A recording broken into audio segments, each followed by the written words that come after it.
नमस्कार.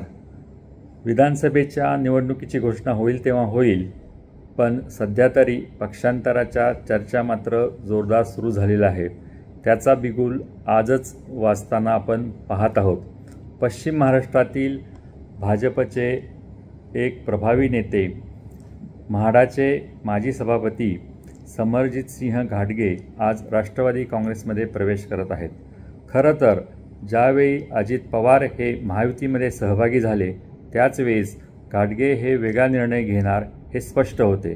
घाटगे यांच्यासमोर तसाही कुठलाही पर्याय नव्हता, कारण अजित पवार हे हसन मुश्रीफ यांनाच उमेदवारी देणार हे निश्चित होतं.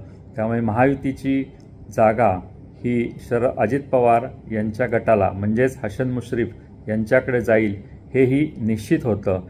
त्याच वेळेस ज्यावेळी हसन मुश्रीफ हे मंत्री झाले त्याचवेळी घाटगे यांनी स्पष्टपणे नाराजी व्यक्त केली होती आणि ते इतर कोणत्या तरी पक्षात जातील असं स्पष्ट होतं.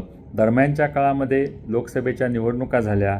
या निवडणुकांमध्ये शरद पवार यांच्या गटाला आणि एकूणच राज्यात महाविकास आघाडीला चांगलं यश मिळालं. कोल्हापूर, पश्चिम महाराष्ट्र या संपूर्ण पट्ट्यामध्ये महाविकास आघाडीला मिळणारे यश बघून समरजितसिंह घाटगे यांच्यासारखे जे काटावरचे नेते होते त्यांनी शरद पवार यांच्याकडे जाण्याचा निर्णय घेतलेला आहे.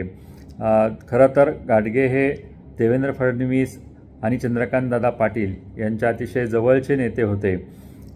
असं असताना देखील त्यांच्यापुढे मात्र कुठलाही राजकीय पर्याय उरला नसल्यामुळे आणि शरद पवार यांनी ज्या पद्धतीने त्यांच्या राष्ट्रवादी काँग्रेसची बांधणी सध्या सुरू केलेली आहे त्या बांधणीकडे आकर्षित होऊन हा मोठ्या प्रमाणावरती पश्चिम महाराष्ट्रातील युवा नेत्यांचा वर्ग सध्या वळताना दिसत आहे.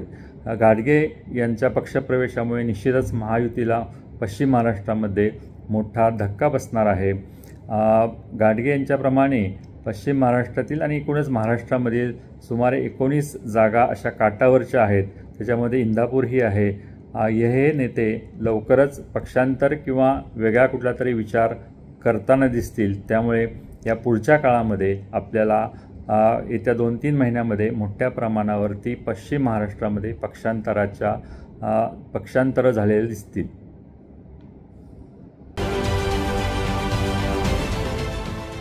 देश विदेशातील प्रत्येक घडामोडींचे लाईव्ह अपडेट मिळवण्यासाठी आता साम टीव्हीच्या सर्व सोशल मीडिया प्लॅटफॉर्मला लाईक, फॉलो आणि सबस्क्राईब करा. तसंच सर्व नोटिफिकेशनसाठी बेल आयकॉन प्रेस करायला विसरू नका.